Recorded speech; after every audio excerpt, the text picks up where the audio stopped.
Thank you so much to Kelly for everything she has done for all of the attendees and Lost fans. It's really nice to have this as to sort of wrap up everything that everyone's been going through. And because we couldn't go to Hawaii, this is sort of an extra cherry on top of the cake, since we couldn't be there together. And like Kelly, I want to mention that obviously we're not ignoring what's going on in the world. Black Lives Matter. And if you are able to support, not even financially, but support by helping get the word out, by retweeting and following the following organizations, we just have a few suggestions for you to learn more and be an amazing ally. The NAACP, the NAACP Legal Defense Fund, the Black Lives Matter Global Network, Color of Change, the National Black Justice Coalition, which is an LGBTQ plus organization that is helping the Black community. And also, I mean, there are myriad organizations out there. I know that everyone's inundated on social media, and I would recommend that rather than scroll through, maybe click through and just, read as much as you can and listen. And that's what I'm trying to do. And I appreciate all of you. I hope you're being kind to yourselves. And with that, let's go back to the island a little. And I'd like to introduce my friends and these panelists. First, we have Josh Wigler from The Hollywood Reporter. Welcome to the Lost 2020 panel. Hi, Joe. Nice to be here. Thanks for having me. And can you just give the fans a quick reminder of what it is you do and how you're connected to Lost? Sure. So as Joe mentioned, I work for The Hollywood Reporter. I work as part of the TV team over there, and I am a mega Lost nerd and a lifelong Lost nerd as long as Lost has had life.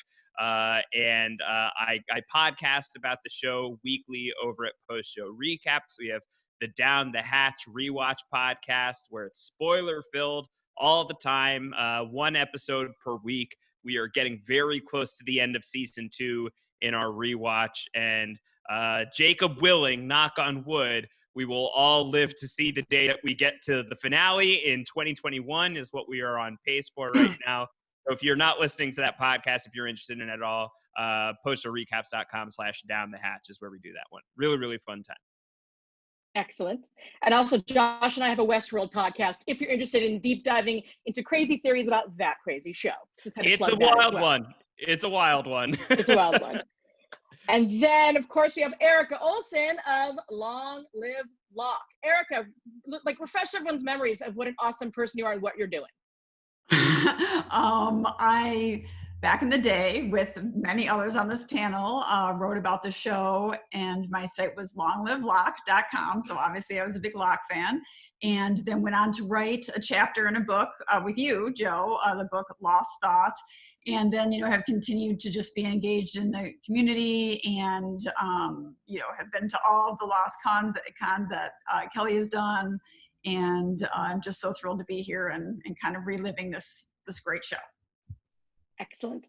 Mr. Sam Donato, welcome back. You were on our panel last time we were in Hawaii. Why don't you remind everyone, Thank you. What your Lost connection is and what you've been doing?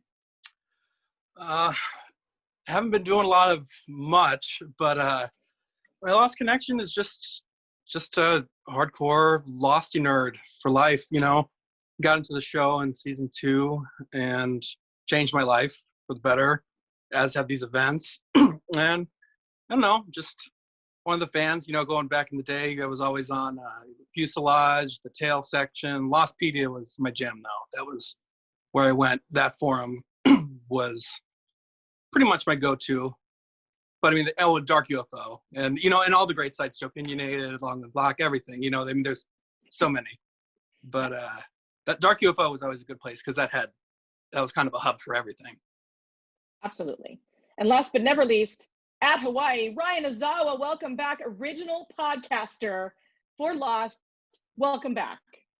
It's always good to see you, Joe, and everybody, Sam, Erica, Josh, hey. Super Lost geek. I live on the island and fell in love with the show. And I think, as Sam said, without any hesitation, that the show changed our lives. My wife and I, Jen, she's going to be heckling me as part of the program, so that'll be fun. And is your original podcast, The Transmission, still available? Oh, it is, and we still get emails when people, because they start airing the show in Brazil, and people start listening, and they're like, first they'll ask where season 1 is because we never did it, and then they'll follow along the rest of the show, and the most interesting thing is that because during the show we ask for feedback and theories, we will receive them, even though, of course, the show is long since over and we know what the answer to these theories are. So it's a lot of fun. Amazing. Well, I'm going to jump right in, and I'm going to basically ask a question, then just sort of assign a person to answer it in order so that we don't talk over each other, if that's okay. And I'm going to start the big first question, which is, in your opinion, what is the actual legacy of Lost? I'm going to start with Erica Olsen. Sorry, I'm putting you right on the spot. What do you, in your opinion, what is the legacy of this show? I think there's so many things. I think that one of them, and can you guys hear me okay? Mm-hmm. Okay. I think that one of them is that for TV writers, that you don't need to dumb down things for your audience. I think that another, kind of tangent on that is that you don't need to provide all the answers in a TV show. Now, some people may still disagree with that, but I think all of us on this panel would agree that that was one of the great things about Lost, is that it didn't spoon feed anything, and it really let people come to their own conclusions, and that's why the show means so many different things to so many different people. I also think that it was a pioneer. It was kind of like right in that special time right before kind of like Twitter and everything made things awful.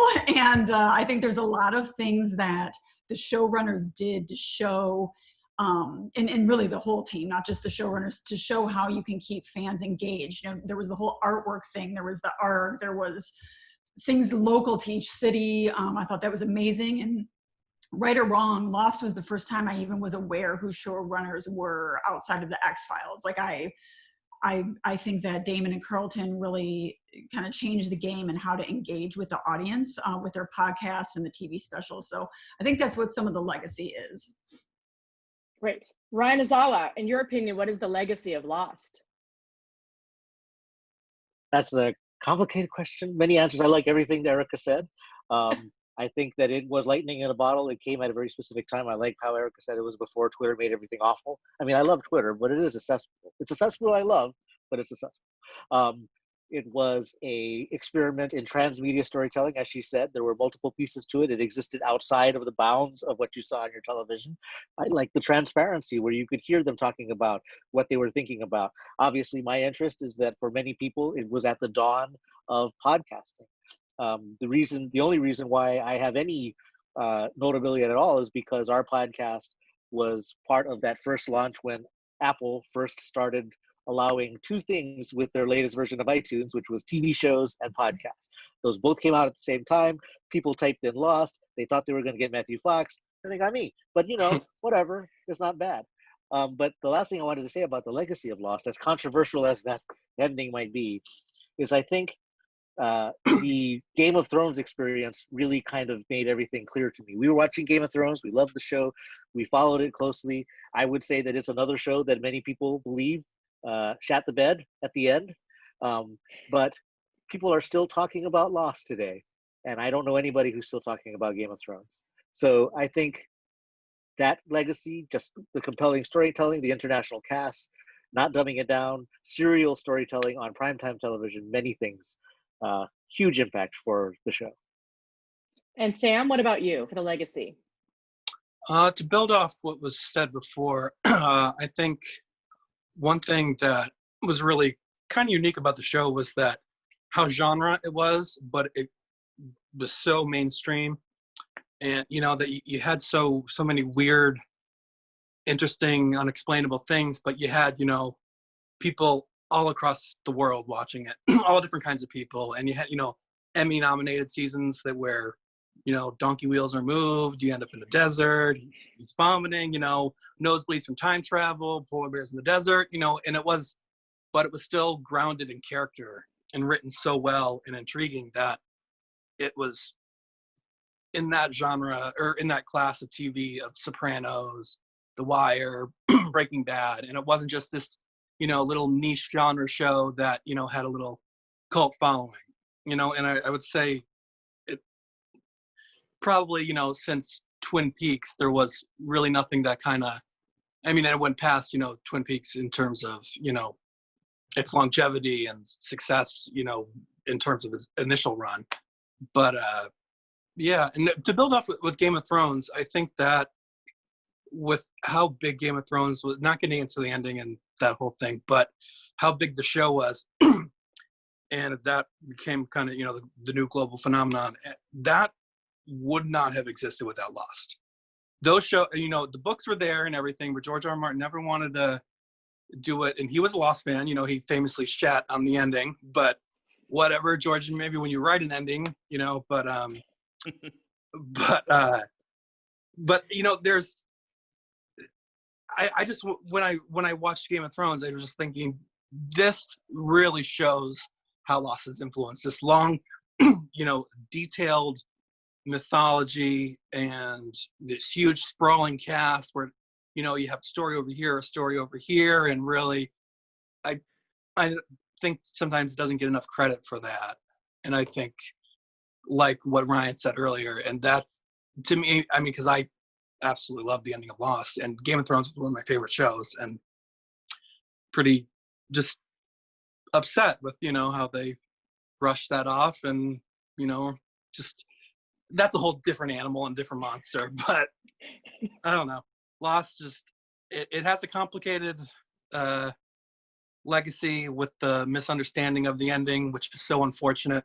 But I think as time goes on and the truth gets more out there and more people discover it who have watched other smart TV, they will start to get the true appreciation of Lost and its really brilliant ending. Absolutely. Josh Wigler, Legacy of Lost. It's the trite thing to say that Lost was the friends we made along the way. But I think it's true, and I think that the legacy of Lost is actually us. Like it's you, Joe, it's you, Ryan, it's all of us on the panel. It's everybody who's watching this. It's anybody who's still thinking about Lost 10 years on. When that finale hit, it was controversial and it was divisive. And for some people, it took them no time at all to fall instantly in love with what Damon and Carlton and the writers were going for. For some people, me, it maybe took a little more time to like fully embrace it and to really come around to it. And then there are the people who just never have, and they're gone. We're here. Yeah. We're still standing a decade on, and I think about the people that this show reminds me of or brought into my life.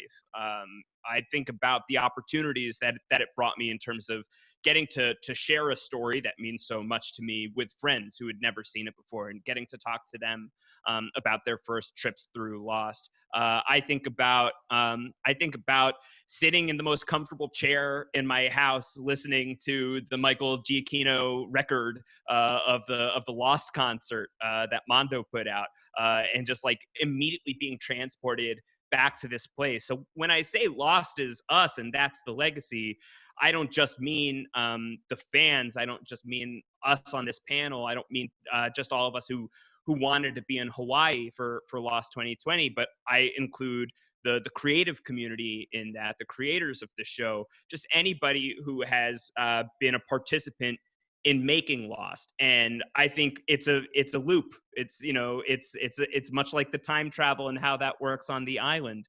I think things are on a record, and I think that it's not just the people who made the show that made the show, but we made the show too. And I think that has transcended to other television shows and other movies and other fandoms. And I think many of these people who feel this passionately about Lost felt passionately about other shows as well, and continue to feel passionately. But I would venture a guess that there is something about hearing those strings or thinking about John Locke that just activates a certain sense memory that you don't have with another type of story. And that continues to live on in all of us and in all of the future projects that we come to encounter. And my answer was going to be very similar to me, and this answer has been the same since 2010. The fans are the legacy of Lost. I have had the very unique experience of working with both the creative side of Lost and the fandom, and they've raised several $100,000, not just for Cancer Gets Lost, the nonprofit that I co-founded and run, but myriad organizations. They've risen to the occasion. They continue to. Also, having been involved in other fandoms, I will just say that the kindness and generosity and maturity the intellectual, constructive feedback that is ongoing with this fan community, both existing fans and new fans, is the legacy of this show. And so to me, I think that there are very few shows, I think, that have been, they're not, besides the ending, It Lost is not a controversial show overall, nor is this fandom, and it's something that I deeply appreciate and I think will also be remembered as time goes by. So with that being said, I'm going to start with Sam for the next question here, which is, what do you think happened to the people that left the island in the end on the Ajira plane? That's a good, kind of choose your own adventure kind of thing. Obviously it doesn't really matter to the series, but it's something that's fun to think about. I would think they would have to go back into hiding. I don't think they could show up with the Ajira plane and be like this mishmash of missing people. But there's some interesting things that could happen there. With one thing to remember is Miles has the diamonds, so if they need to pay somebody off, and maybe Richard knows some landing spot out there, and Richard might still have some C4 if they need to get rid of the plane. I don't know. It's interesting to think about. I really think of this question in the context of if there was a reboot, which I don't want. I want it left alone, and because Damon and Carlton aren't going to do it, so I'd rather everything just stay fan fiction, instead of having a more official fan fiction.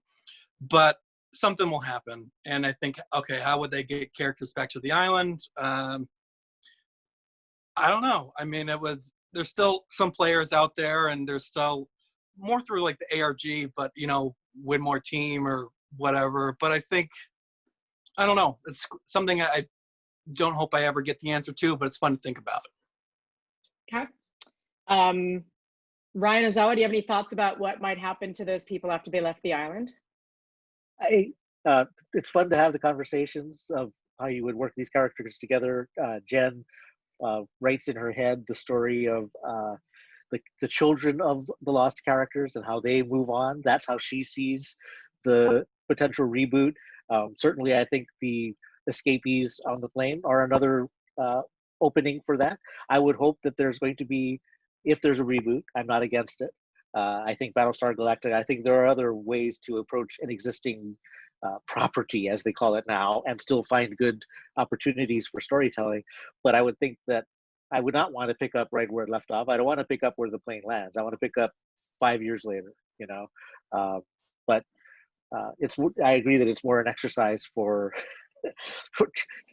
when you can't sleep, you can think about that. Right. Well, it's interesting because this ties into a question, and we'll continue answering this, and I'll ask you all this, but ABC Disney is going to eventually reboot the property in some way. What is each of your ideal version? A straight up reboot, a prequel, a sequel? I mean, like for me personally, like I tell Jen, Ryan, that I agree that, I'd like to see Clementine Ford and Ji Yeon and Aaron Littleton and Charlie Hume and all of them get together. And that would be an amazing story to me. But so, Josh, I'm going to throw it to you to talk about, first of all, if you'd like to speculate about 316 or the Ajira flight, and also, what do you think, what's your ideal version of Lost in the future? Yeah, so for the Ajira one, what happens to them after the Ghostbusters? They become the Ghostbusters. The Diamonds finance a Ghostbusters squad. Miles uses his ghost hunting skills. Richard Alpert is on board with that. Sawyer uses his confidence man skills to be a part of the team, conning ghosts into getting trapped into the containment units. So I think that writes itself. Yeah, I think for me, I'm okay with somebody taking a shot at Lost again because it won't dilute Lost for me. I can't imagine the scenario where even if it's a direct sequel to Lost and it's terrible, that doesn't mean that these 6 seasons that we already have under our belts changes. Not for me. Like I can just ignore it. The continuity police, they're out of work in my neighborhood at least. So I would be open to it. And I'd be hopeful that it'd be very, very good. And if it sucked, I would ignore it. I think I would like to see it as a sequel. I don't know that I would want like a full reboot because I think the mythology of it all is less interesting to me than the characters, like the character mythology, that piece of it. And I think like as time goes on, and you still have many of the actors who survived the series still willing to come and play ball. Like I think it's easy to find scenarios where some of these people are making cameos, but the story is passing on to some of the younger characters that did not have a chance to really rise. But I'm stopping short of giving too many specifics on what a Lost 2 would look like, because I've got my ideas. And I'm waiting for my pitch meeting that Joe and I are going to have with ABC at some point in the next 5 years. So gotta keep that in the back pocket, Joe. I don't want to give up the gold. Fair. Erica? Yes, and that is a show I would watch, Josh and Joe. So I think you have all of us on board. If you need to have somebody sign, I feel like we've got the writers team right here, in the this writers room right room. now. Yes. If you need continuity, I love that. So I'm Yeah, sucker for it. absolutely. You're hired. Yes. I'll scout locations. Yes, We've got the then crew. We've got the group. Yeah. You're gonna shield us and put out fake spoilers, right? That's gonna happen. Absolutely. That's awesome. Yes, let's make it happen. As far as the people who are on the plane, when I think of that, I'm not as creative as anybody else there on that front. You know, I think about what I would hope for them, and for me, it would be that I would hope that Kate would help Claire, you know, kind of co-parent Aaron. I hope that Sawyer would reunite with his daughter and get a chance to be a father. I hope that Lapidus would get to retire in Guam. I hope that Miles would use the diamond so that he could really like not have to worry about kind of hustling and kind of use his powers for good. And I would hope that Richard just becomes like a DJ and just like embraces the human experience to the fullest and just like goes crazy and experiences everything that he couldn't in his however many hundreds of years he's lived so far. Amazing. DJ Dickie Alpert. Yes. Can you imagine? That would be pretty rad. Okay. So question, Got the eyeliner. He's already got the look. what? Got the eyeliner. He's already got the look. That's true. Okay, sorry, I have my document open here. All right. Wiggler, I'm going to start with you here. Do you think that any show since Lost has captured the collective imagination of millions of people around the world, spawning vast online fan communities and nonstop theorizing? And I know we've talked about Game of Thrones, but do you think that since Lost, and maybe Game of Thrones is the only one, has there been anything like it? Nothing comparable other than Game of Thrones to my mind. Maybe The Walking Dead to a certain degree, when The Walking Dead was really cooking with gas, and by cooking with gas I mean lots of people watching it, as opposed to like what it is now, where there's still lots of people watching it, but like you have to say it in like hushed tones because otherwise people severely judge you for still watching The Walking Dead. But I think that those are the only two that come immediately to mind. You know, all of these other attempts like V or Flash Forward that only made it a season or two, or even some of the ones that made a complete run and were great, like Fringe, which is an amazing show, never quite had that same level of fandom behind it. I think that we've moved into an era where there's so much TV that the fan bases behind the shows are very, very passionate, but there's like a diaspora of attention because there's just too much out there for things to be localized the way that they were in sort of like that pre-Twitter, just at the edge of Twitter, as you say, Lost community. So I think that the only thing that really rivals it, and it does rival it, is Game of Thrones, down to the controversial ending, down to the fact that it is something that to many people landed with a thud. Rather than with a 10-10-10. So I think that that's the closest comparison I could make. And Game of Thrones at its heyday, you can say whatever you want to say about the end, I think is just as impactful on the television landscape as Lost was, even if Lost is certainly my favorite child. Fair. Would any of you, do you have any of you on the panel have any other suggestions besides Game of Thrones, or something that's even come close to Lost in terms of community theorizing, etc.? They're more kind of niche, like Dark. Right. Like Dark is a fantastic show, and it's really I would say the two kind of spiritual brothers of Lost are The Leftovers and Dark. Oh, And I mean, I would say Leftovers obviously with Damon, but it's just there's a lot. Those are two fandoms that I feel the Lost vibes in, and obviously Game of Thrones with this huge sprawling, crossing a million demographics and whatever. But Dark and The Leftovers, I would say, are the two, but they're not even close in terms of worldwide fandom and huge, sprawling. I don't know, just really not the same as Lost.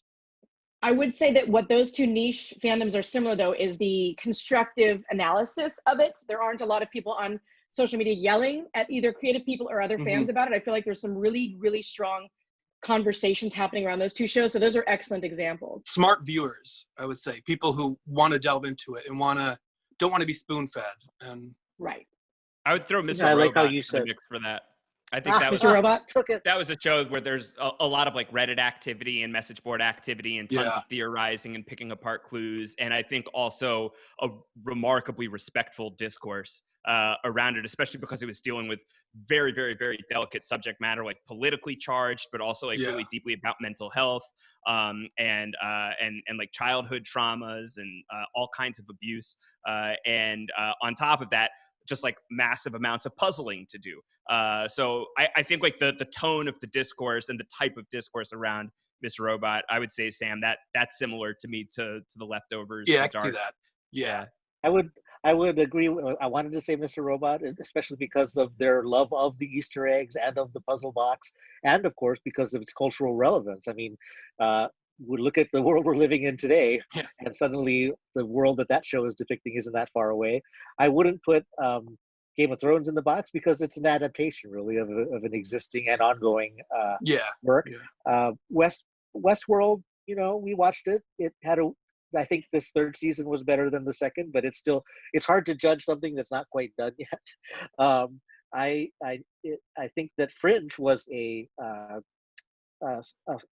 similar in that way. We really enjoyed it. We enjoyed kind of that cross between science fiction and story, and I liked how it turned out. And I think that the mention of the Leftovers is probably the closest feel, but it definitely did not have the audience that Lost it. Yeah. Which is a shame. It's one of the best shows ever made on the history of television. Ever. I agree. So and I good. think Erica has an opinion about Mr. Robot, everybody. Look at her math. Yeah, this is just me being nerdy, and I got that at Comic-Con, I think, a few years ago. But yeah, no, totally agree. But I mean, again, like everybody said, nothing's been at the scale. When I was listening to everybody's, I was thinking like, and I don't think it's even remotely comparable in kind of genre-wise, but like Stranger Things seems to be one that a bigger audience has loved and embraced. Getting maybe closer to mainstream than something like a Dark, which I think is like, I agree with Sam. I think that Dark is the closest thing that I've seen to Lost as far as how it makes me think and makes me go crazy trying to figure out what in the heck's going on. But yeah, I don't think there ever will, because of what Josh said. Everything's too splintered now. There's too much TV, too much good TV. Literally not possible to watch it all, and there's not like these main channels anymore like we used to have. It's just like all the streaming, all the options, so there's just never going to be, in my opinion, I do not think that it is possible for there to ever be that size of an audience for almost anything anymore. Right.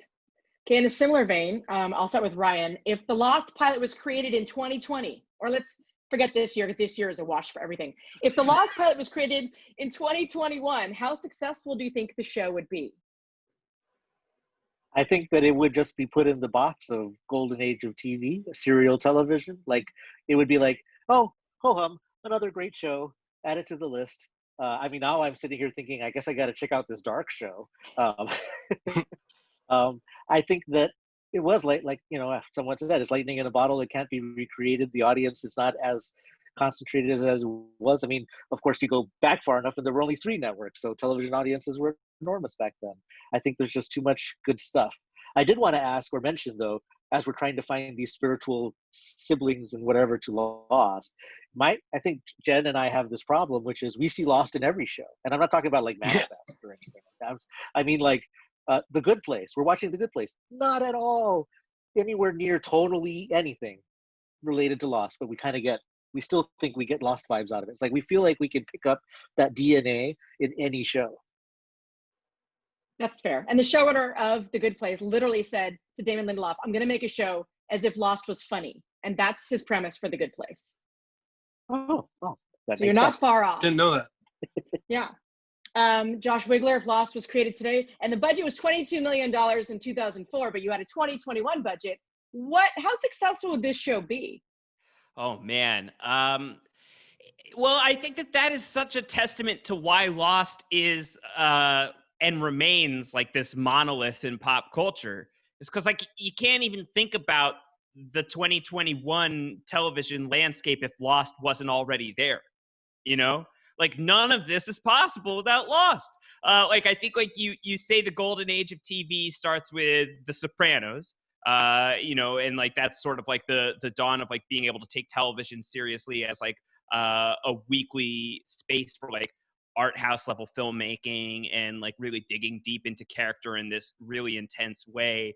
But Lost married that sensibility with, you know, like if not always like supremely pristine, big budget appearing stuff. Like, you know, I see you CGI submarine. You still look terrible all these years later. But that scale and like sort of that blockbuster action adventure Indiana Jonesy sensibility that made it possible for shows like Game of Thrones to exist. So would it do well now? I would like to think so, but like I just don't even know what TV in 2021 even looks like if Lost didn't exist in 2004. Right, that's fair. Would I you think about shoot it on film? Would you have a Yeah. orchestra and original conductor? I don't think so. Yeah. Well, and then think about the practical sets, Ryan. I was thinking about like the fact that they literally took apart an airplane and brought it over in a boat from Oakland, and then they didn't use too much CGI in the pilot, whereas now there'd be so much CGI. I don't know. Erica, do you have any thoughts on if Lost was pilot was like created and aired next year? Yeah, I mean, I think that the initial run, like the pilot and like a season 1, would still be successful because it still comes down to its initial core concepts, the cast, you know, the character-based stories, the writing, you know, everything was brilliant. I think what would be less clear is, again, because of the awfulness of social media, if it would survive, like if it would be able to continue for 6 seasons, or if, you know, I mean, we all know that Damon was like, you know, run off of Twitter that he, you know, breaks my heart, but like he does take things personally. And I would hate to think that the trolls of the world that weren't really out there and didn't have a voice really as much would scare him off, or like they really did listen to fans, and I feel like, but they were listening to kind of intelligent, like positive people who were really into the show. And if the louder voices were the, you know, people that are out there, you know, bots or whoever, you know, just awful people with nothing else to do, I wonder what would have happened as time went on. And then I also think, you know, just on a kind of tangential answer here, that Damon found his voice on Lost. So without Lost, there would be no Leftovers or Watchmen, where I think he got bolder and like, this is what I want to say. Like, I have something to say. And so, you know, I would never want there to not be those shows. So like, I'm glad it happened the way it happened. Because I think at any other time period, just the fact that there was starting to be that, you know, explosion of social media could have really undone Lost. Excellent point. Sam, did you have a thought about Lost if it aired next year? I would just say good storytelling is good storytelling, and True. it would survive. You know, it wouldn't, you know, it would obviously be different, and the audience would be different, but viewers would be by now, thanks to Lost, which is, you know, kind of snake eating its own tail kind of thing, but they would be smarter and more equipped to deal with some of the crazy things that Lost raised. So yeah, I think for sure, I don't have a doubt that it would be successful. It would be different, but it would, yeah. Okay. So we have some questions that actually submitted by some of the attendees. Thank you very much, Kelly, for sending those on. Chris L would like to know, he said, others have said that Lost is about identity and identity development of characters. And this sparked my interest. How do you think the writers approached identity in Lost? Intentionally or less so? I'll let any of you take the floor on this one. It's kind of a deep question. Identity. Oh, wow. I think that if you read the really great the Lost Will and Testament by Javier Grillo-Marxuach, he really details the process of creating this show from the studs, and so much of that in his recollection of the development process of the show is how richly they considered the characters. That was the mythology, first and foremost, and that they had really intense, deep, long conversations about the people. And I think I'd be really curious to get the rest of the panel's take on this, but when somebody will be in the process, people who know me will know I'm a Lost nerd in my life, and if they're about to approach Lost, they'll be like, "Hey, Wiggler, I'm going to start watching Lost, but I hear the ending sucks. Should I really be doing this?" I'll be like, first of all, it doesn't. Secondly, you should absolutely be doing it, and the best way that you're gonna, be able to walk away from it feeling full and richly satisfied is if you focus on the character stuff. Because with a few, but very few exceptions, it's going to be enormously rewarding on that level. And I think, it is a really, certainly for its time, a very diverse cast. And a lot of different walks of life that you can pour aspects of your own issues into.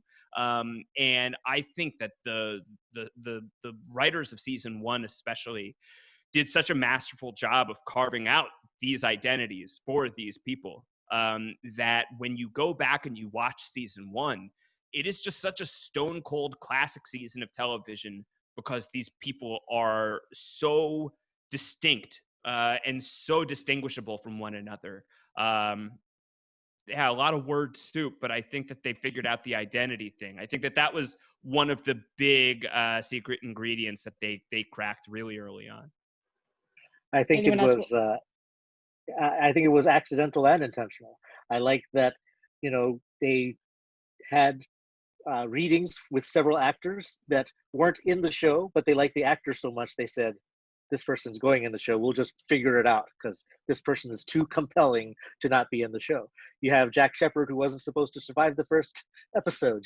You have how you learn about Jin's character, despite all of the assumptions you make about him early on, or about Locke's big reveal, or about Ana Lucia being a cop. I mean, it is about identity, who people think you are versus who you really are, how you think who you are, and how you can turn out to be wrong. But I'm personally just touched by the fact that they would meet someone like Yoon Jun Kim and said, well, we don't know how this is going to work, but it has to happen. And they still, accidentally, they still made it work. So both. Erica or Sam? No pressure. Yeah, I mean, I think that they did approach it, as Ryan said, intentionally, also some happy accidents there. I think the writers were smart enough to know that if they had this wide, diverse cast and set of characters and people that were going on very different journeys, if you think about any kind of human problem, they kind of covered it by someone. And so that is another reason why the show was so successful, is because everybody could pretty much find somebody to relate to in some way. And then that makes them invested in that character's story and arc. And yeah, I mean, you could name off any character and talk about how people perceived that, how other survivors perceived them at the beginning, and then how, they perceived themselves and what their identity really was at the end. So yeah, I think it was a huge, huge part, if not the biggest aspect of the show, that they were, really, really skillful and and strategic about that led to really a lot of its success. I would say that a big thing, like what Josh said about season 1, going back to that, they built up the characters first. They didn't jump into the mythology. The mythology was a very slow build. And I think when you look at some of the other shows that kind of try to more blatantly imitate Lost in terms of like being like an event show, whether it be the flash forward or the event, I think those shows kind of just threw it all on you, and you didn't get hooked to the characters as much. You know, there wasn't so much of the slow build, which I think that was really a smart decision and really went a long way to, you know, that was the roots of the show. Everything built off of that. And I think looking at characters, I think something with Identity is that, you know, we have their roots and their core, but as human beings, they're unpredictable, and not just in a TV way, but in a way of, you know, why did that character make that choice? Oh, I didn't see this character going this way. But, you know, when you really look at it, I don't feel a lot of character betrayals in Lost. I don't feel like, I mean, there's little moments where you said, oh, I'm surprised that character did that. But I really feel like the characters, they stuck to who they were. It made sense. Right. I think about one of the things I love the most about Lost is the sense of who you were before you got on the island and who you become on the island. And then I really like the Flash Sideways because it's sort of the ideal version of who they think they could become. And pardon me for the self-plug, but I wrote a whole paper that's published in a book about this. I think about the island as Alice in Wonderland. The island is the looking glass through which like your former selves are looking at the new self that you're becoming. And there's like, if you think about the mirrors used in the Flash Sideways in the finale, every character had a mirror moment and just a moment of self-reflection, and their identity, it's changed over the time on the island. And that's why I love the church scene. It's also, the church is the lamppost station, and the lamppost station illuminated the way, and the lighthouse on the island is where they had the mirrors and the wheel, and it's all connected. The long story short, self-identity is huge. And I also like the idea of, you have the opportunity to become a different person, do you? And so I think that's a huge point for this show. And we're going to continue on that and dive a little deeper. I'm going to start here with Erica. How did the time frame when Lost aired, so that's 2004 to 2010, affect your feelings about the show? Have those feelings changed in the past decade?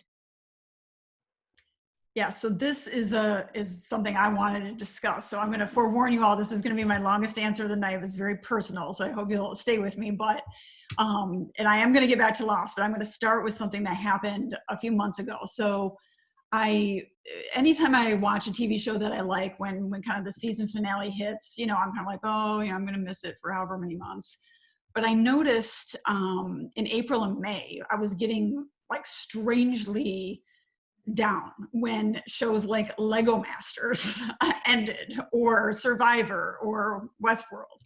And, you know, nothing against those shows, but like I was crying and like getting really, really down. And I was like, what is happening? Like, why am I getting so upset about Lego Master? I mean, we watched as a family with our kids. It was a nice thing, but then it hit me that the reason why I was getting so upset is because all of those shows I started watching like before the pandemic hit, and they all ended like during it. So I started realizing that, like, oh my gosh, in my mind, I am kind of, to use a Lost phrase, those shows were like my constants from like the normal time before all of this happened.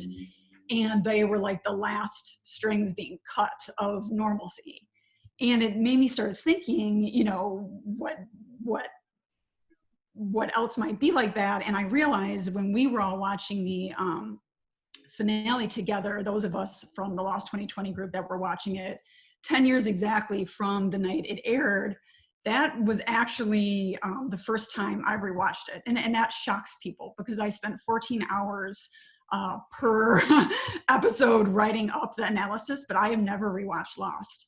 And it started making me realize why that was. And it made me realize that, just as like how it's been proven that a scent or a song, you know, can bring you back to a certain time, I realized that, like, for example, I realized the same thing can happen with TV shows.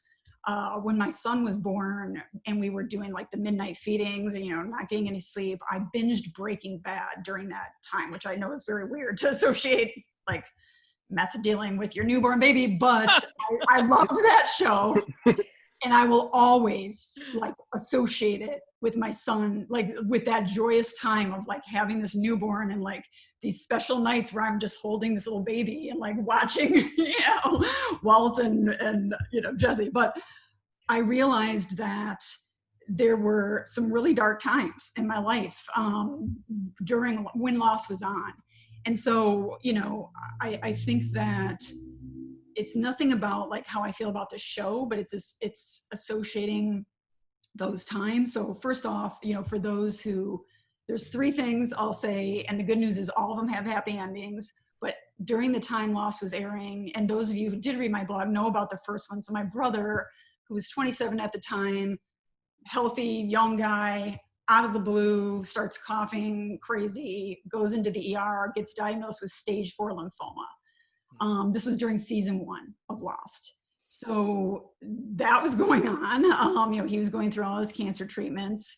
A few years later, I think this was, I'm not sure what season it was, but again, some of you in the Lost fandom may remember there was a guy, a like famous YouTuber named Shawnee B, who one of my Lost blog readers informed me that this guy was like ripping off my posts word for word and just reading them to his YouTube fans and just kind of like totally 100% passing off my words in first person, like my in-person jokes, like as his own, led to a like YouTube copyright battle with this guy, which was very ugly. And then also during that entire time, like I think from 2006 forward, 2006 forward, my husband and I were trying to have kids and it was not going well. And I even remember like during the season 6 premiere on the beach where I met Joe for the first time and Ryan and a lot of other people out there listening, I was like running back and forth from the beach, like taking all of my, fertility medication at the certain times you're supposed to take it. And so that all of that is like associated with the time period of Lost. Now, the good news is this: my brother's been cancer-free ever since. He's married, has a daughter whose name I won't reveal, but it's 2 Lost character names. So I don't think that's, I think Mr. Echo would say that was not a coincidence. Shawnee B, the guy that stole my stuff, wrote me in August 2019 and hugest email of all time, owned up to everything, said he had been re-examining his life because he's about to get married, and he was so upset that like the first thing anybody sees when they Google his name is this drama, and his fiance just told him like make amends. I mean, I can assure you when that email came through, like I wish somebody could have taken a video of my face, because like my jaw, it was the literal jaw drop to see his name come in my email box. And then, of course, in 2012, I did have my son Desmond, who is like the character, uniquely and miraculously special. So I feel like when I was watching the finale with everybody from the Lost 2020 group, it was like all of these feelings were coming back of like that time.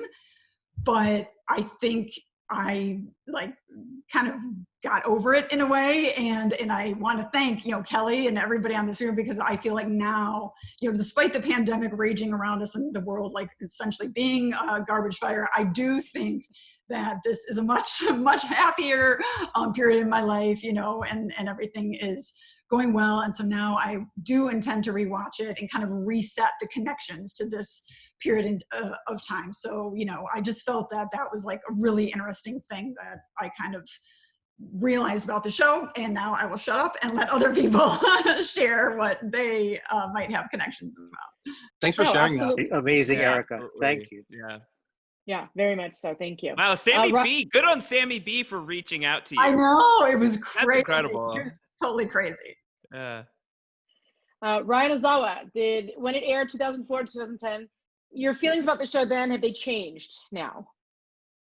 Well, I have an even more shameful admission than Erica. We've never done a rewatch. I kind of like how it sits in my head. And there's no reason why I shouldn't have rewatched it. It changed when you think about, well, let's go back to the original question. my youngest kid was just a baby, breastfeeding with Jen while we're recording. You'd hear him cry sometimes. He's 16 now. Katie used to do the intros. She's 22. Wow. Like definitely a window in time to a time that doesn't that is a long, long time ago. In terms of how it suits its time, I think that you look at something like Battlestar Galactica was kind of like a 9/11 thing, and I think Lost was sort of in the Afghanistan. You have Saeed's character path in any case, right? But it's still, I like what I think Sam said. Good storytelling is good storytelling because that's really what stands out. Even now, I think back to Miles saying he's Korean, I'm from Encino. That's still current today, as much as it was 10 years ago. So, but I don't know. I can't. I just again want to say, Erica, that's amazing. That's so. I wish I didn't have my 3 kids before Lost, because they could all have Lost names, but we only have cats named after Lost characters. So. But what are your cats' names, more importantly? Oh, Ana Lucia and Mr. Echo. Awesome. Yes. Amazing. They're dailies. Love it. Yes, they really are. Sam, do you want to address the question of like, have your feelings and your associations with that time of your life, has anything changed? My association with Lost is always changing, but always secure, because it's always growing and creating new memories. But I mean, Lost, it played a role in shaping who I am and, helped. I mean, I shared this a little bit at 2017, I was a heroin addict when I got into the show, and it really just helped me kind of, give my mind to focus on something else and, just get in touch with parts of my humanity that, I thought were kind of gone, and so it's just really, so many people have stories like that, and it's a testament to the show and how powerful it is, how it can capture your imagination. I mean, when I was watching season 1, I mean, I was dope sick, and it was the only thing that could keep my attention. And like, to do that when you're sick, like everything in the world, and just it's hell. It is hell, and it was so integral to me changing my life and coming to terms with things. But besides that, just, these events, and Lost 2014 changed my life. I met a great group of people. I go on basically like a Lost vacation every year, whether it's, going to a concert, going back to a con, or going to Barcelona, for Barma. It's just a part of my life. It's in my blood. And now I have a lot of people to share it with. And every event, I meet more people to share it with. But like Erica was saying, that's when you first made that bond with Lost, it's tough to detach. You can't detach yourself from that. That's just a part of your story with the series. Right. Well, first of all, thank you for sharing, and I'm very proud of you. And I have heard from multiple people that the show literally saved their life, and they were watching it during chemo, during recovery. And I think that one of the legacies of this show is that people now who are going through those same types of treatments are finding the show to be a salve for them, or finding it to be. It's top-notch escapism television. You're transported, and your imagination is, it's just, you're firing out, your mind is firing in so many different cylinders, but your heart is in it. So there's nothing like it. There really isn't. I agree wholeheartedly. Wiggler, do you have any thoughts on your feelings then versus now? Yeah, no, God, I was just such an idiot kid when the show was on. I was, the story I tell is I missed the first hour of the show, and then they aired the second half of the pilot the following week. And it had been on my radar already, but I had an astronomy lecture at Syracuse University on Wednesday nights at the exact same time. And I had heard from people that, wow, Lost was incredible. That was really wild. And I was like, all right, well, I don't really feel like going to astronomy lecture. I'd rather watch Lost this week. So let's see what it's all about. And suffice it to say, I never went to astronomy lecture again. And I am here now. Like that was, my sophomore year of college is when Lost started.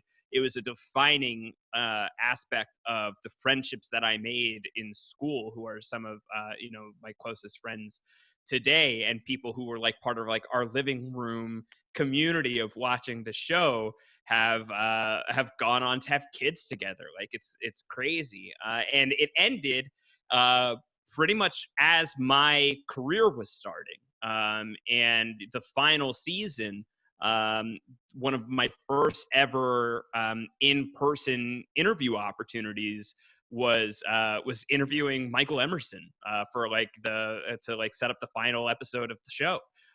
And going to a red carpet in New York to interview Damon and Carlton. I was a very green freelancer for MTV News at the time, and I had this poster that I had to get signed for a giveaway we were doing, and like my knees were shaking the entire time as I was interviewing the architects of this story that had meant everything to me. That without Lost, like I don't like, Sam, I think you're totally right that it is the pinnacle of escapism. It is also, so explorative. It really is like the themes about destiny and what it is you want to do with your life and who you want to become resonated with me so deeply at the time that I think like I'm obviously none of us are here if Lost doesn't exist right now, like on this panel. But I'm definitely not in any position to be talking to anybody about anything TV and pop culture related without Lost. But I had that poster, and I'm talking to Darlton, and I'm freaking out. And at the end, I'm like, hey, can you sign this for a giveaway? We've got this giveaway coming up. And they started signing it, and Damon just looked me in the eyes and he goes, if you wanted me to sign your poster, all you had to do was ask. Like, you didn't have to like come up with this pretense of this giveaway. It's like, oh, I wish I had just brought something for you to sign, because I totally would have done it. And so like I think back to that time, and to be young, and like to be like so enthused about something so whimsical yet deep. It really, like, whenever I feel like I'm in a creative rut, I try to go back to that place of not just that final season, but that whole journey towards that final season. And I think what's really changed more than that is, like, obviously a lot of life has happened since then. We're a decade on from the finale, and my life has changed drastically. I'm married. I am relatively recently sober. It's within the last year and a half or so. Congratulations. Thank you. Watching Lost, I rewatch it every few years. And my wife and I, our cat passed away in December 2018. And it was brutal. We don't have kids. We are not currently planning on having kids. Our cats are our children.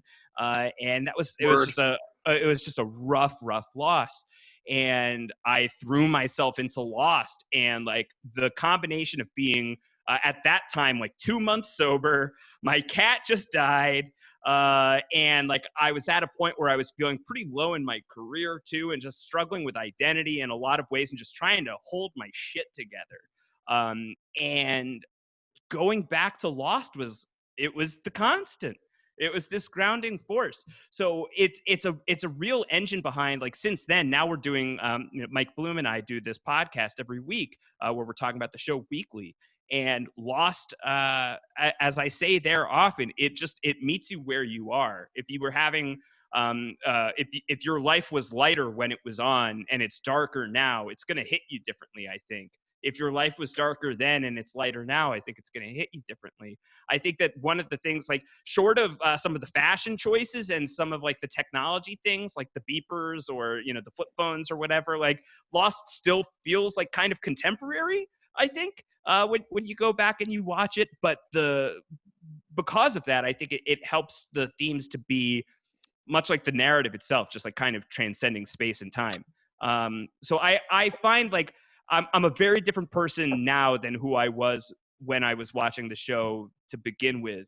And I expect, 10 years from now, when I watch it for the 16th time, I'll be a very different person then too. But I think you could say that about a lot of different stories that hit you in your life. I just think that Lost is really one of those powerful examples of just like like the smoke monster, it's constantly changing form, and I think that that's one of the really powerful, beautiful things about the show and why it has such a devoted following to this day. And I have nothing but fond feelings. The exact same feeling I got when I watched it the first time is the exact same feeling I get now. But I strongly believe that Lost is responsible for the person I have become today. And I strongly believe in destiny, whereas I'm not sure I did before. And this show led me to Cancer Gets Lost. I consider myself extremely fortunate and lucky that later in life I have found a path. And it is a hobby, don't get me wrong. It is not a career, but it is the most rewarding to be able to help people around the world who have cancer. And it started with the love of a show. And now, above and beyond Lost, we have items from 200 other television shows, different fandoms.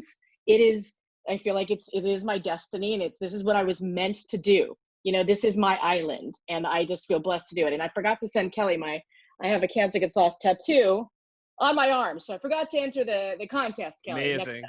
Next time. Okay. Now we're going to get a little lighter. Thank you for your answers and your honesty, and this is just delightful. And we don't have a time limit, but I won't take too much more of your time, everybody. Thanks for Saturday night. And actually, Kelly's texting me more questions from people because they're really enjoying this, apparently. So thank you for listening. Hope you guys have some water or iced tea or wine, whatever. Okay, this is a fun one. Lori J would like to know, does anyone have a theory about Mikhail's cat, Nadia? Because obviously the real Nadia was Saeed's girlfriend. The cat Nadia on the island scratched on Mikhail's floor, leading him to Saeed at the trap door. I've always been curious about this and what the writers might have had in mind for any connection between them. This is going to be fun. Who wants to theorize about Nadia the cat? I'll go. Do it.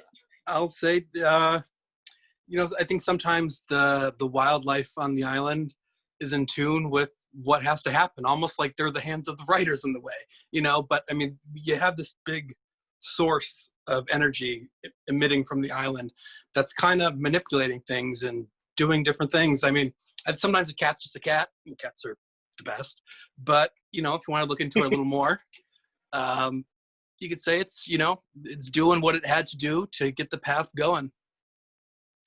See, some people have suggested it was a smoke monster, and I'm like, no, I don't think so.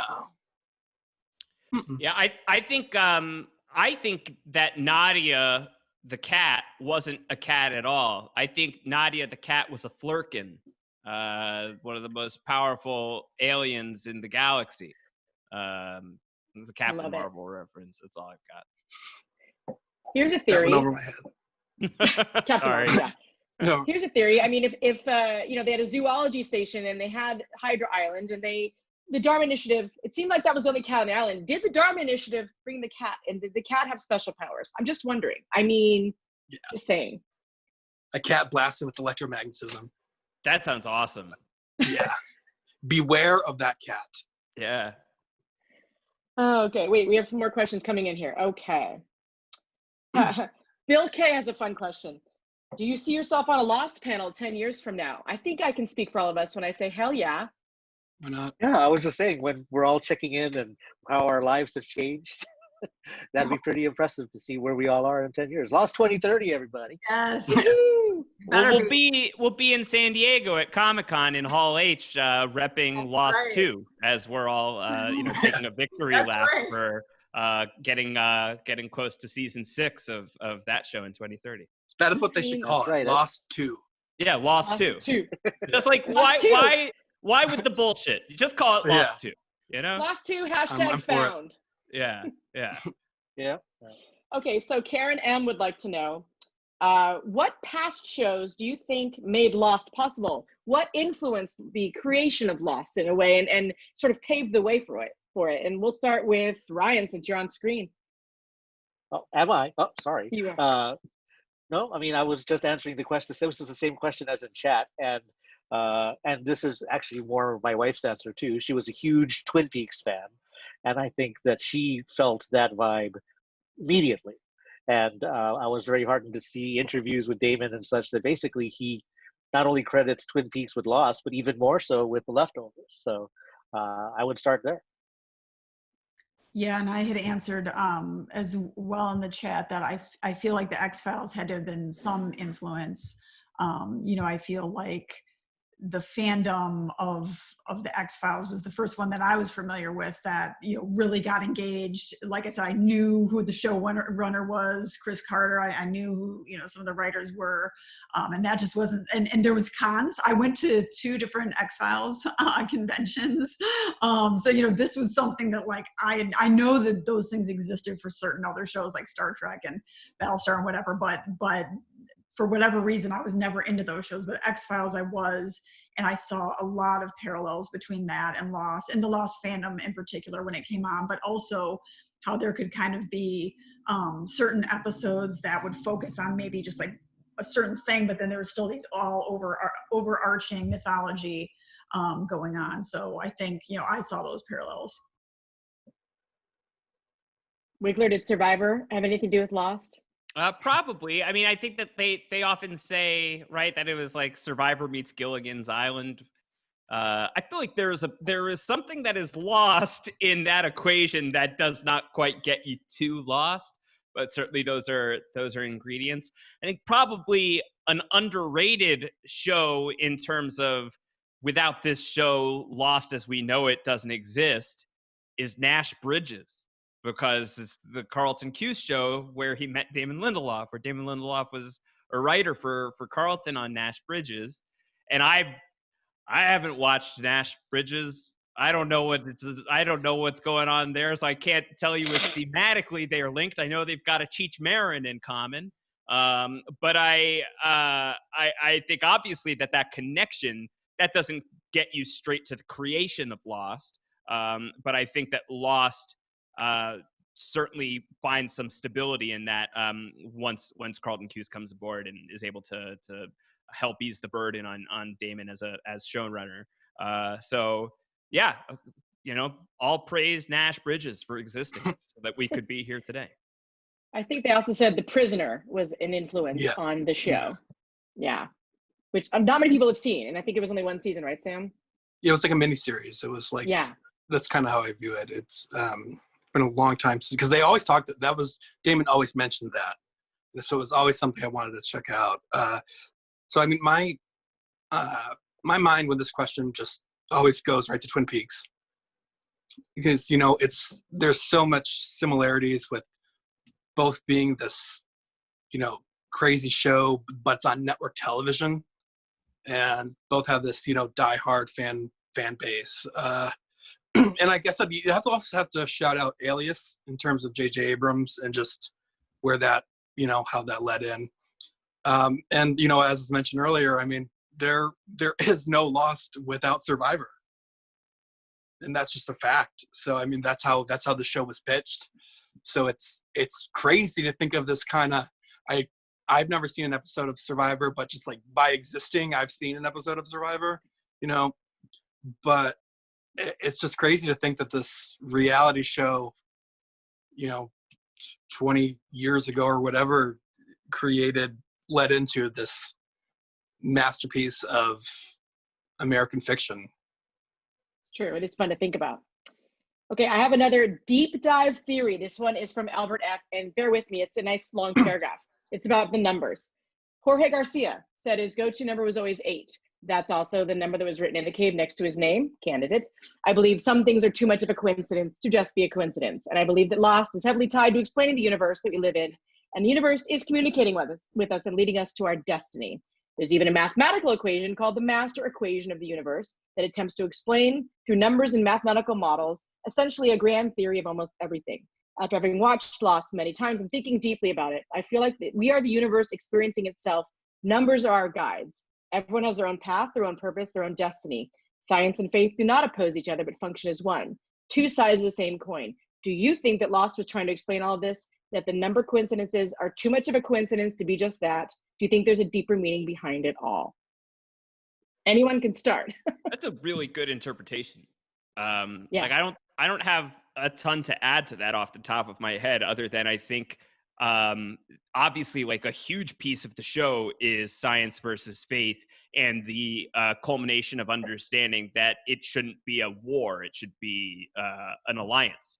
to bring it back to Survivor, that it should be, the fusion of the two, to exist somewhere on the spectrum of science and faith, to know when to just like trust your gut and take a jump, and to know when to pause down and calculate the risk, and how you don't have to do just one thing, you can do the other thing. So to have that idea represented in math, in an equation, yeah, I had never really considered it that way, but I think that's bang on. I think that's great. You don't have any numbers theories? I think Darlton had a thing for numbers, as they referenced with Jacob. I think that I can't really add on to that, but I'm all for it. When I think of the numbers and the recurrent, I think of just kind of they're symbolic of just the recurring themes in Lost. It's almost like this source of energy or the island has like it reuses data almost, like raised by another or genocide or numbers, parental issues, like all these things. It's so cyclical. And I feel like the numbers are a part of that. Where they come from or whatever, that's something that I don't want to know because they're too mysterious. I want them to keep that mystery. But I really like how in season 6 they tied them directly to characters. And there's a lot to dive into with those. Like when you go back and after that was revealed in The Substitute, and then after when the way it ended with Jack taking over and then Hurley, and Locke's crate, the Ujira crate, had 823 on it, and 8 was Hurley and 23 was Jack. They were the two who kind of picked up his torch after, and that could just be a coincidence, but it's fun to see, and there's little things, obviously I think they probably picked 4 for Locke. I think he was the one to go first. And also, the 4 years in the wheelchair, and I think 8 with Hurley, if it's going to be infinity, and when it's going to be Hurley, he's going to be taking over. He's that, a constant of sort, 23 with Jack, it's interesting, Kate doesn't have a number, in terms of like the numbers, but she has 51, and that's the inverse of Sawyer's number, which is interesting. So I always kind of connect that a little bit. Nice one. I think that what I love about, Albert's question is that I think it shows how loss can mean and kind of communicate completely different things to different people. I appreciate the numbers as far as I liked spotting them out and doing the screen caps and whatever. But that was never a passion of mine. I liked the different books they would show, and trying to interpret, well, why was Sawyer reading this, or why was this in a background shot, and there's a whole group of people that many of us were really into, interpreting kind of the connections of the books or the philosophers, all the different names of the philosophers. I think that there's so many different ways that people could interpret the different messages, and I don't think there's any right or wrong answer. And so I think that, I certainly got out of the show that science and faith are not, supposed to be opposite sides. That's what I've also always personally believed. I certainly think that's a theme, but I never came to that through the numbers like Albert did. And that's what I love about the show is that, some people could watch the show and walk away with nothing more than, man, everybody's got daddy issues. or something as simple as, your friends can be more important than your family members, your blood relatives, your friends can be those people for you. But I just think that, there's no wrong answer. And listening to that question, my mind kind of went, because, you think you know Amazing. A show, and then you think you've heard all the theories, right? Yeah, it was a big light bulb moment. That was great. Ryan, do you have any numbers ideas? I would just say that I like what Erica said. There's an Easter egg for everybody, Yeah. It's all about the needle drops, or it's all about who knows what. It is about the animals, the cat and the horse, and who knows what. So to me, the connection to the numbers was always that it was validation that when you are obsessed about a number, you will always see it everywhere, you know? Sure. So how much is it perception? But no, I don't have a specific complex theory related to the numbers. Right. Okay. Me either. Before I let you go, my last question is going to be very open for all of you to answer. You can pick. I want to hear from everyone. Either your favorite season, your favorite episode, your favorite scene, or your favorite line of Lost, or all four. So sort of your favorite overall anything from the show. And we'll go down the line. I'm going to start with you, Josh, because you're on my screen. You're right next to me. Oh my gosh. All right. Favorite season, favorite Season, scene. Episode, or line, or any of the above. My favorite scene that just like kind of has that spot on Locke and not John is the raft launch at the end of Exodus Part 1. That's the one that, like, when I think about Lost, I probably think about that scene the most. I think season... they're all my babies, Joe. Don't make me choose. I think that favorite episode is flexible. So instead, I'll give you underrated. I think episode that I will die on the hill for as I try and drive the van downhill is Trisha Tanaka is dead. Justice for Trisha Tanaka is dead. There are people who are really thumbs down on Trisha Tanaka is dead, and to you I say, why do you not just want some joy in your life?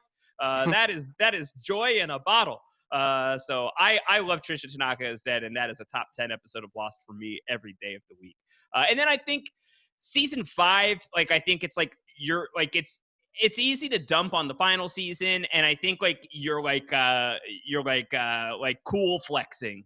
If you're like, yeah, well, the show really, forget the final season. It went off the rails when they started doing the time travel thing. It's like, that was so tightly plotted.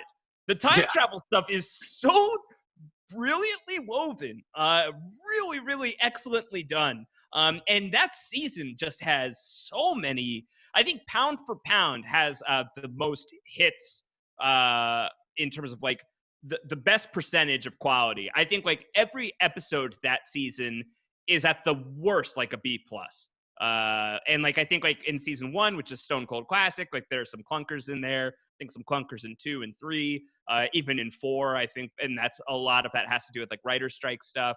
6 is what it is, but 5, like I can't think of a clunker in season 5. I think that season 5 deserves more love than it gets. I think that is a transcendent season of television at a time where like it's amazing that Lost is able to do this in its 5th year on television. Fair. Sam, do you have a favorite season, episode, scene, or line? I'm gonna kind of cheat on the season. I'm gonna say when I think of Lost at its pinnacle, I think of the end of season 3. I think that 5-episode run, The Brig, The Man Behind the Curtain, Greatest Hits, Through the Looking Glass. I think you'd be hard pressed to find better television than that. And favorite, when I think of Lost, I think of Ben moving the wheel for some reason. That's just what comes to my head. I think with the music and the mythology, but it's it's layered with Ben's brilliant character, being emotional, leaving his home and everything. And even, upon rewatch, I think a scene that's very underrated is when Locke moves the wheel or fixes the wheel, because he's not coming back alive when first rewatch, first time you're watching, you think he's back alive, but he's not. I mean, some people thought it was the monster, but I would not entertain that idea that was going to happen. Poor me. But I think when you watch that and you see him, shattered leg, and he's willing to leave the place he loves to save it and save the people above, I just think it's beautiful and really, but also, devastating and tragic and sad, but it's so heroic too. It's just so many things in that one little scene that on first time when you watch it, it's really cool, but it's heavier on rewatch. Right. Absolutely. Ryan Ozawa, any favorite episode, scene, season, or line? Well, as a parent of 3 kids, I can definitely identify with what Josh said. I don't have a favorite, but he also took out my answer. I love season 5. I think that the way he said it was best, that they were able to get away with this in season 5 of a show. They basically said, you know what, for sci-fi, let's go for it. Let's do it. And it also has my favorite episode. So first of all, if I were to rank top 3, I would always put Expose at number 3. I'm sorry. Amazing. Very unpopular Awesome. opinion, but I love it's Expose awesome. so much. I love the It's guts to put that at 3. That's great. Yeah, that's Hitchcock. That's fourth wall breaking. I just can't get over it. It's the greatest mea also- culpa in television history, as far as I'm Oh, concerned. totally. Yeah. It's course Yeah. correction. Ab Eterno, season 6. I definitely liked it, even though it had nobody. I mean, it was completely new. But I like how Sam mentioned the end of season 3. That was where Lost, I think, blew a lot of everyone's mind. This rattlesnake in the mailbox, very impressive. Maybe it didn't knock me out because I was one of the people spoiled on it. Yeah. So that's probably why it didn't hit me as hard. But back to season 5, as Josh said, it's LaFleur. You know, if you had told to me what the premise of that episode was going to be before they showed it, I would have said they would not try that, and there is no way it will work. And the fact that they pull it off, and I'm crying in my shirt, I was like, oh my God, they did it. They got me. So I'm not sure if it's ever other people's top, but in terms of the tingly feeling it made me feel, LaFleur is up there for me. Very nice. Erica? I'm going to represent all just the basic Lost fans with my answers. So I am a origin story person, like for everything. Lord of the Rings, everything. It's always the beginning to me. I like the origin stories and the newness and like meeting the characters. So for me, it will always be season 1 is the top. And I loved it all the way through, but season 1 to me is cannot be beat. It's funny because when I was watching it, as in, literally as the weeks were going on and you asked me, kind of what a favorite episode was, I think I would have, and I still do always say the Walkabout, just because that's, the scene in the show the scene in the episode that hooked so many of us, finding out, about Locke's past. Since I named my son after Desmond, I have to say The Constant, because that, was also brilliant TV and something very hard to pull off, as well as we were talking about. As far as scene goes, I think when I was watching the series, there was like some kind of goosebump type of moments, when we find out about Locke's wheelchair, when Locke is banging on the hatch going, why? And the light comes on. Like, I still remember, like, I still even right now, like, get goosebumps thinking about that light just like shining up at him and us not knowing what in the hell was in there. But now that it's, 10 years past and I look back, the scene that has stuck with me the most by far was one of the ones that Kelly played at the beginning. And that was from Orientation, where Locke and Jack are fighting, and it's, why do you find it so hard to believe? Why do you find it so easy?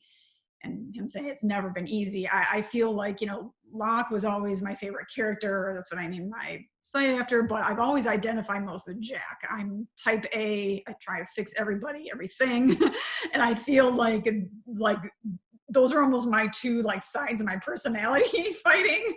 It just like encompasses kind of what goes on in my head a lot of the time. So I feel like it was also just moving, because I don't think it shows that like humans make so many assumptions about each other. One was assuming that like, why do you got to make this so hard? Why do you make it's not easy, and so I just feel like that is the scene that will, and the line that will always stay with me. Absolutely. I believe Kelly, who's not on video, but Kelly has a response to this too. Kelly, enlighten us with your favorite thing about Lost. So thanks for letting me weigh in, even though I'm not on the panel and not on video. My two episodes are actually kind of emotionally tied to this event. The first one is Walkabout. And a little bit of backstory on that. I kind of was like Josh. I didn't watch the first episode. I had some coworkers that said, you have to watch this show. There's a polar bear on an island, and, this plane blew up. And so this was back before DVR. I think TiVo was out, but I had a coworker bring in a VHS for me to watch the first episode, and I was hooked, absolutely hooked. I didn't understand everything that was going on until Walkabout, and Walkabout absolutely changed my worldview about TV. I had never been into mythology or how in the world is this man walking when he'd been in a wheelchair. So it was must-see TV for me after that. So that is when I fell in love with Lost. 100% was Walkabout.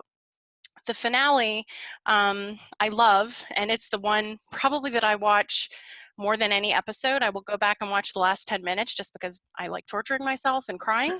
But that is the episode where I actually stayed off social. And I never went on Twitter. I didn't want to be spoiled. So I completely stayed off social. But as soon as that episode was done airing, I knew about Jo, and I went on to see what her thoughts were about the finale. And a couple years later, I saw a post that Jo was wanting somebody to help with an event. She had a concept, but she didn't want to organize it. And I reached out to Jo, and here we are 8 years later. And, you know, these events have changed my life. And it's been such a big part of, you know, my life for the past 8 years. And I continued my love with Lost in a very much a different way. So those are the two episodes that really, I'm getting chills just talking about it. They really just changed everything for me. And then I think the scene that always sticks with me, and I always, when I get new people into the show, they always tell me first they hate Sawyer and they hate Ben. And I'm always like, give it a little bit of time. You'll ease into it. You'll start to like these guys, but they're hard to like. I mean, Ben especially. So the scene that has always stuck with me is, and I played it before this, before we started this panel, was and I'm going to say her name wrong, but Ben and Alana. That to me is one of the most powerful moments on the show, because I feel like Ben finally, after all those struggles, he realized that he was worthy, just in a different way. He needed to stop doing the crap he'd been doing, but it just felt like a life shift moment. And for me, being able to see somebody who had been so terrible for so many seasons finally really come full circle with who they were and the benefits they could offer without being a villain, and that he was wanted. I just, that episode, I mean, that scene sticks with me all the time. So that's why I wanted to weigh in, and thank you guys so much. And I'm going to mute myself now. Thank you, Kelly. I will just add that my favorite episode of Lost of all time is Flashes Before Your Eyes, which everyone, of course, gives the constant full credit, and it earns it. Josh, don't make that face. No, I'm making this. I'm smiling because I know this of you, and I love it. I love this. I'm like, tape. oh no, that's my favorite. No, And there's a whole parallel with the Matrix and meeting the Oracle on the bench that he does with Mrs. What's her name? Why am I blanking, Josh? Eloise Hawking. Yeah. Thank you. With Mrs. Hawking. Love that episode very much. Close to my heart. Favorite line, Juliet. It's very stressful being an other, Jack. Of course. Favorite season, controversial. Love season 3. Love season 6. Those are my 2 favorite seasons, and I stand by them wholeheartedly. I think the lead up, the meeting of the others, and Juliet, obvious reasons. Everything, the pace of Lost kicks off in season 3 in a way that did not stop. And I just have I know there was a writer's strike, and I know that they were literally in cages, but there's something about that season thematically that really kicked off my theory brain. And it took me a few seasons to really get into it. So I love that very much. And so on that note, I just want to say thank you to Kelly again. Thank you to the attendees. Thank you to Josh, Erica, Sam, and Ryan. We appreciate your time. We hope that you are all doing okay and taking care of yourselves.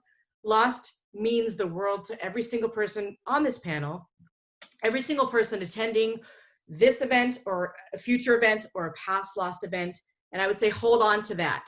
Hold on to how you feel about Lost. And as we are all a testament to, in dark times, in times of challenge, I think that it is something that provides light, heart, soul. So it's something we can hold on to. And we will all meet again, virtually or otherwise. Everyone take care, and we appreciate you. And we will see you online. Feel free to reach out to any of us to discuss Lost for the rest of our lives. I think that's safe to say. Yeah. Does anyone have any closing thoughts? Beautiful. Thank you for moderating. Thank you for moderating, Jo, Yes. and doing all you do to keep the fandom together, and the charity, aspect of it has been phenomenal. And thank you to Kelly as well. And I am glad that you guys had that fateful meeting back Yeah. after that episode, because this is, I don't want to think about not having these events, that we had in the past and even now today. So thank you both. Thank you all, everybody. Thank you. Namaste and Thank you. aloha.